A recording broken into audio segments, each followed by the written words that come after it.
ಎಲ್ಲ ವಿದ್ಯಾರ್ಥಿಗಳಿಗೂ ಸಿಂಪ್ಲಿಫೈಡ್ ಕರ್ನಾಟಕ ಚಾನೆಲ್ಗೆ ಸ್ವಾಗತ.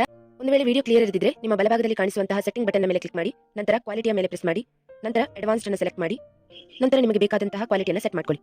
ಆತ್ಮೀಯ ದ್ವಿತೀಯ ಪಿಯುಸಿ ವಿದ್ಯಾರ್ಥಿಗಳೇ, 2025ರಲ್ಲಿ ನಿಮಗೆ ದ್ವಿತೀಯ ಪಿಯುಸಿಯ ವಾರ್ಷಿಕ ಪರೀಕ್ಷೆ ನಡೆಯಲಿಕ್ಕಿದೆ. ಈ ಪರೀಕ್ಷೆಗೆ ಉಪಯೋಗವಾಗುವ ಹಾಗೆ ಕರ್ನಾಟಕ ಶಾಲಾ ಪರೀಕ್ಷೆ ಮತ್ತು ಮೌಲ್ಯ ನಿರ್ಣಯ ಮಂಡಳಿಯವರು ಮಾದರಿ ಪ್ರಶ್ನೆ ಪತ್ರಿಕೆಗಳನ್ನು ಹಾಗೂ ನೀಲನಕ್ಷೆಗಳನ್ನು ಅಂದರೆ ಮಾಡೆಲ್ ಕ್ವಶನ್ ಪೇಪರ್ಸ್ಗಳನ್ನು ಹಾಗೆ ಬ್ಲೂ ಪ್ರಿಂಟ್ಸ್ಗಳನ್ನು ರಿಲೀಸ್ ಮಾಡಿದ್ದಾರೆ. ಒಟ್ಟು 3 ಮಾಡೆಲ್ ಕ್ವಶನ್ ಪೇಪರ್ ಮತ್ತು 3 ಬ್ಲೂ ಪ್ರಿಂಟ್ಸ್ಗಳನ್ನು ರಿಲೀಸ್ ಮಾಡಿದ್ದಾರೆ ಪ್ರತಿಯೊಂದು ಸಬ್ಜೆಕ್ಟ್ಸ್ಗಳಿಗೂ. ಈ ವಿಡಿಯೋದಲ್ಲಿ ನಾನು ಹಿಸ್ಟ್ರಿ ಮಾಡೆಲ್ ಕ್ವಶನ್ ಪೇಪರ್ 1 ಮತ್ತು ಅದರ ಬ್ಲೂ ಪ್ರಿಂಟ್ ಅನ್ನು ಅಪ್ಲೋಡ್ ಮಾಡ್ತಿದ್ದೇನೆ. ಕನ್ನಡ ಮೀಡಿಯಂ ಮತ್ತು ಇಂಗ್ಲಿಷ್ ಮೀಡಿಯಂ ಎರಡನ್ನೂ ಕೂಡ ಅಪ್ಲೋಡ್ ಮಾಡ್ತಾ ಇದ್ದೇನೆ. ಈ ವಿಡಿಯೋ ನಿಮಗೆ ಹೆಲ್ಪ್ ಆಗ್ಬೋದು. All the best for your examinations.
ನಿಮಗೆ ಇಷ್ಟ ಆಗಿದ್ರೆ ಪ್ಲೀಸ್ ಲೈಕ್ ಮಾಡಿ ಮತ್ತು ನಮ್ಮ ಚಾನೆಲ್ಗೆ ಸಬ್ಸ್ಕ್ರೈಬ್ ಮಾಡಿ, ನಿಮ್ಮ ಫ್ರೆಂಡ್ಸ್ ಜೊತೆಗೂ ಶೇರ್ ಮಾಡಿ. Thank you.